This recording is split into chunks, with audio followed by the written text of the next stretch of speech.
So there we have it.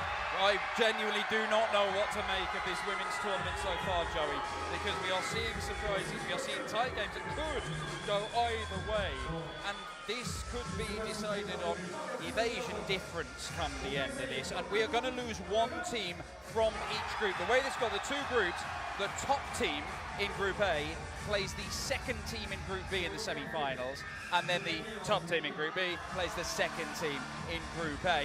The bottom team from each group is being sent home tonight. Their dreams of becoming world champions in the first ever Women's World Championships are over. As you can see at Les Arènes, they are pretty rowdy. They are actually not quite as rowdy as some of the competitors. In fact, some of them are in there. But have you been surprised, not just with the results, but the level of play in the women's tournament so far, John? Oh, absolutely. It's leveled up so much from the beginning. Now, that is to be expected with more people getting their hands on the quad. But some of those techniques that they were using are so high level, and it's not just the use of the technique, because most people can learn it and use it quickly. It's how well and how decisive they are when they bring it out. Okay, well, we have got 3 more games to go in the women's tournament. We're about to see Kunoichi for the first time. They'll be taking on Anarchy, who of course won their opening game against Kimio Volt, the French national champions. That's in Group B, and then we are going to have the final group stage games. Apex Nemesis versus Urban Core Nano, and then Kimio Volt looking to save themselves against Kunoichi. But I'm genuinely not sure what to expect from this Kunoichi team. They started very strongly in chase tag. However, they may have been overshadowed by the improvements some other teams have made. It's not going to stop them smiling all the way through this. Jess Chan leads them out on the quad. If I know one thing about Jess Chan is that she will be smiling 100% of the time, no matter what happens here, win or lose. Well, they've lost Amy Baldwin, of course, who's about to line up against them for the first time for Anarchy, but they have made a couple of additions to their lineup. Domino, Amy Dominguez, all the way from Kyrgyzstan, is part of their lineup, as is Tiana Weberly from California in the USA. We are yet to see them in action in major competition in chase tag. We'll see what they bring to the table.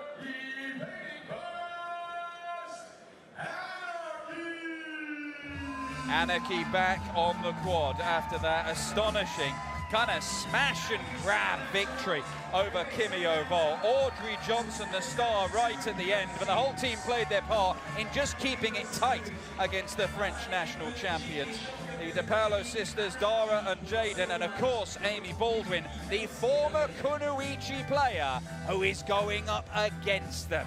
They've been playing nicey-nicey in the lead up to this, Joey. Do you believe a word of it? Absolutely not. And in fact, I can guarantee you that Jess Chan's interview with that after the last match was a bit of a dig towards Amy. I promise you that. Oh, you reckon? Right, let's get this one underway. Our first chance to see Kunoichi in action here at the first ever Women's World Championship. It is going to be Ruby Robinson who leads off for Anarchy as the evader, and it is Caitlin Bergstrom-Wright from Florida who is on the chaser's plate. As we saw in the previous game, a good start does not necessarily lead to a comfortable victory, but it does help.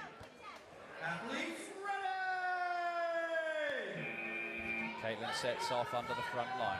Ruby starting under the mountain. What about that for a slide? That was picture perfect. Had there been any little snag, any catch-up, if had she come in any slower, the tag wouldn't have been made. But Caitlin showing that she knows the Dorito cut and dives directly through Bay. Yeah, like a greased eel through the loading bay there. No friction at all. Chase 2, Kunoichi evading. Brittany Durrant, team captain, sent in early. Looking to stop Caitlin, who is crouched at the base of the mountain. Flushed out by Brittany, who is looking to stay in the centre of the quad, maintain that centre control, and try and force an opening. And she decides that making the move now, tailing is the one, but there's a platform there that gets in the way. She can't cut the space down, reaches out, tag given.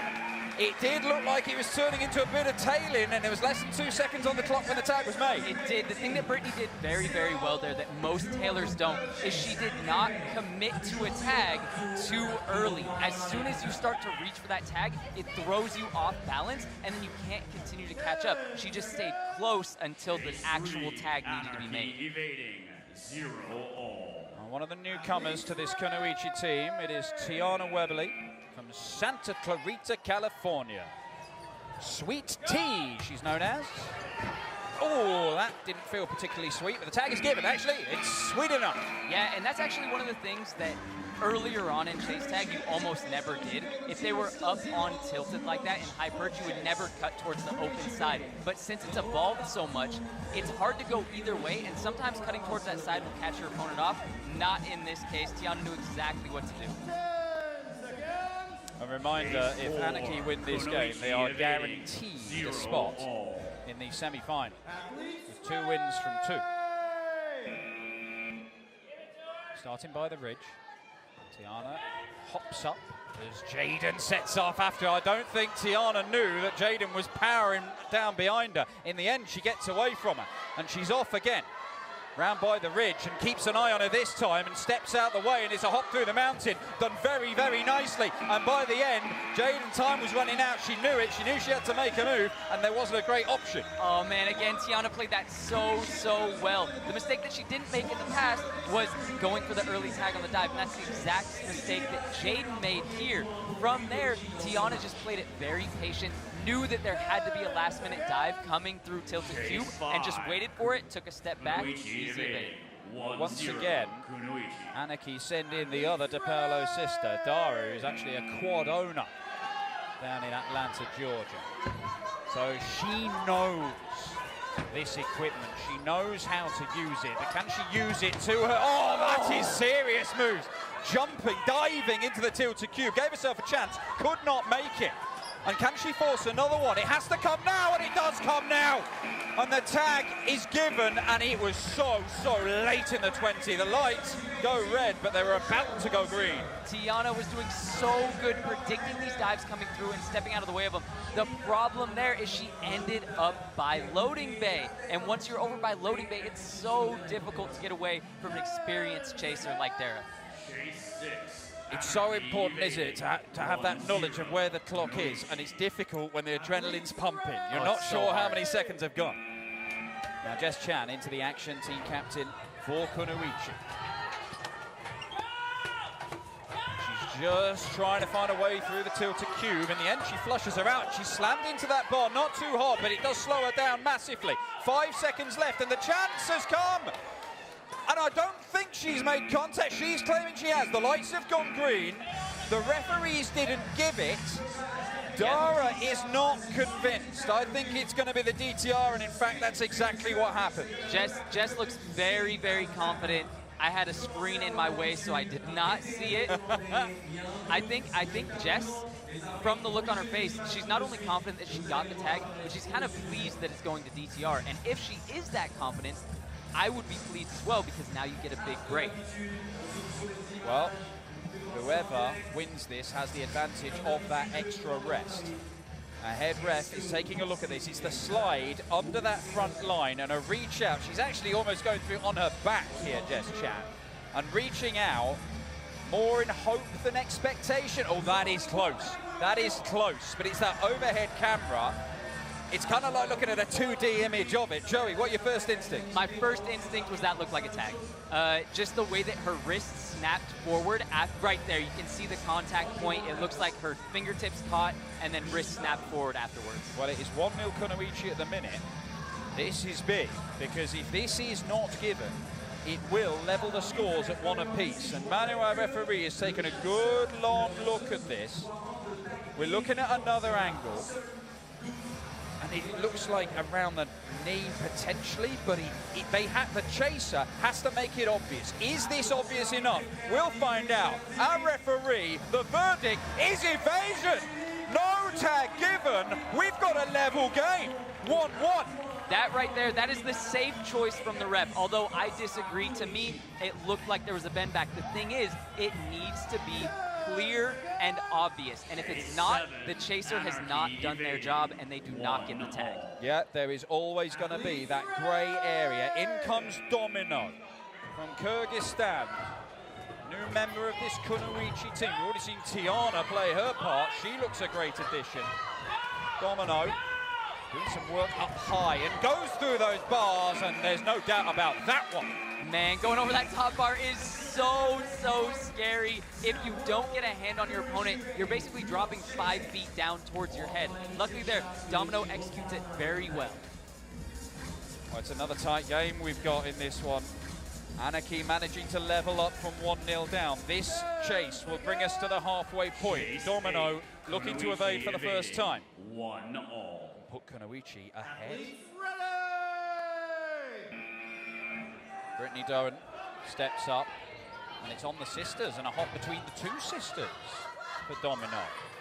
And it doesn't pay dividends in the end because there's a dive there. An early dive in that chase. If you dive, you want to do it late because you've got no other choice. But if you go early, you've got time to recover. It's the middle of the chase where it's unwise, yeah? You absolutely nailed it. If you do a dive in the middle of a chase, you're basically saying, okay, I get one more opportunity. Otherwise, it's over. You want to make those dives early or last second as your last-ditch effort.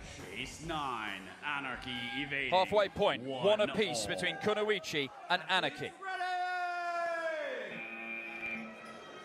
And in comes Tiana once again. Brittany Doan, the Anarchy captain, shaking one way then the other. It does not pay dividends. I think we can go down to hear from the Kunoichi coach and former head referee, Cozy. Cozy, talk to us. This one's tight.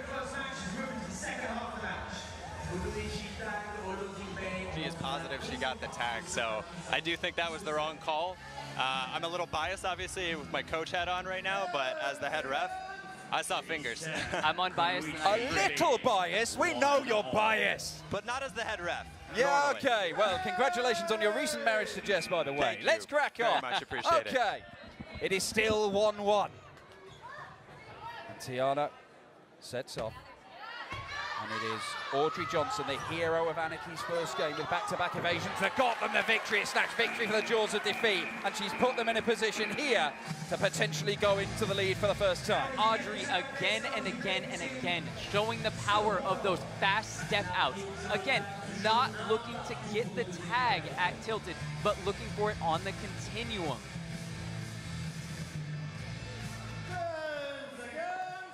Chase 11. It's Caitlin who's brought in. She's already shown how quick she can be around the quad. She may need to be quick to stop Audrey pulling off another magic bit of thievery for Anarchy after they stole the win away in their opening game, and it's another brilliant dive.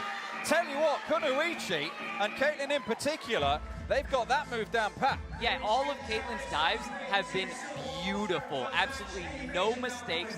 Not too much friction on him, coming in at the right angle and the right speed every single time. Well, it is chase 12 here, and Amy Baldwin comes in for the first time. Now, tagging is her absolute specialty. I would expect there to be a tag here. I'm really looking at the evasion, though.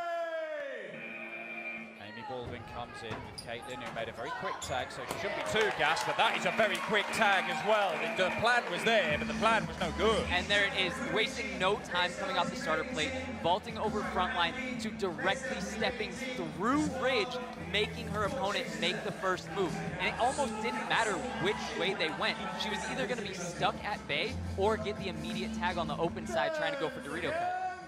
Chase 13. Well, in Anarchy comes Jess. evading. 1-all. This is the drama matchup right here. Kunoichi captain Jess Chan. Amy Baldwin, the new signing for Anarchy, the former Kunoichi player brought into this sport by the likes of Jess. But she can sign them to defeat here, or at least push them closer to it? Well, she's not going to do it because Jess Chan hunts her down. Jess wanted that one so bad, and she played it very well. She goes for the early full commit, isn't quite able to do it, resets, goes for her second chance coming over the sisters, and does not miss on that one. Well, we are at this stage of the game where a point for either team, it could be decisive. 1-1 after 13 chases. Dara coming in with Jess Chan in her sights. Hops over the front line. She's going directly at her to the base of the mountain, but Jess has already vacated it. Looks over her shoulder and decides that the ridge is the best plan. Dara goes through it. She's banged her head there. She's banged her head and taken a look at her hand. That hurt. You know that hurt, but she keeps on going. She keeps on going. It looked like she might have a chance there, but she may not get another. She doesn't get another, and it was the early bang, and she's looked to her head again. It is not good. I mean, credit to her for keeping on going, but that played a massive role. It might play a massive role in the outcome of the match. Oh yeah, especially hitting your head that early on. I think we can hear from Amy Baldwin, who is with Anarchy. Look, Amy, what's this experience for you like playing your former teammates? It's just a lot of fun. I mean, we're playing tag at the end of the day, and we're having a blast. Having a blast, So. however, it might be Kunoichi who are taking the spoils in this one. That is a real committed dive from Audrey. She doesn't make contact. Jess Chan sets off, looking to win the game for Kunoichi. Audrey waiting to find another chance. Can she find one? She has, but she's not good enough. She gets up and keeps going. That is persistence. 19.8 seconds. That is as close as they come to an evasion, and it looked like she would have gotten away. Audrey went all or nothing on that last one, sliding under the pole on front line. It did put Jess off because she had to lift her legs up and in front of her to evade the tag, couldn't continue running afterwards. This could be another Audrey Johnson act of escapology. That's what we've been saying, right? It worked the first time. Will it work again? Tiana comes in. Audrey, round the tilted cube. Oh, Tiana thought she had her and she doesn't. Then there's a dive and it doesn't make contact. Audrey. Well, I'm not even sure who that juke was for. Nobody was near her, and in the end, the tag is made, and that wraps it up. Kunoichi win by just a solitary point after it went the full 16 chasers. It was a tight one, but deserved winners, Joey? I don't even know. Man, it was so tight, and now Anarchy did play earlier, so they must be on slightly more tired legs. We got to keep that in mind. That being said, Tiana blew me away. That was a star pickup for this match. She played almost every interaction to perfection. Well, a lot of the talk ahead of this one was about Amy Baldwin going from Kunoichi to Anarchy. In the end, Kunoichi win it, and Tiana Webley, one of the replacements effectively for Amy Baldwin, playing a major part in it. It means that Anarchy, having won their first game 2-1, lose their next game 2-1. So they are pretty much at level in evasion difference with 3 points to their name. And I think we might be able to get down on the quad where the celebrations have already begun for Kunoichi with Greg Ball. Look, I'm trying to get an interview in here, but it's really hard to do so when they're celebrating so hard. Jess, a couple questions for you. Firstly, very much well done. You mentioned earlier about how chase tag's all about having fun, but I couldn't help notice that you're a little bit serious during some of those chases. Does it all stop when you start chasing? I think I'm still having fun, but I'm battling the having fun and having nerves. And sometimes you can get paralyzed. But once you channel it in and you get into the flow state, you know you have it. For sure. And last question for you is that earlier DTR decision. Obviously, you won the matchup, and congratulations. But you could have won it a while ago. Yeah. What goes through your head when, are you frustrated when DTR doesn't go your way? It's frustrating, but I understand the game. You have to make the tag obvious. And from this specific angle, I'm sure the camera was getting it where I was behind the tagger. So I understand it's based on the camera angles. I certainly wouldn't stop unless I felt a tag, obviously, because that could mean the chase for me. But I was 100% sure. But that's all right. We won it anyway. You won it anyways, and you have now a chance, an even closer chance of winning this tournament. Right, go celebrate your team. Thank you so much, Jess. I appreciate it.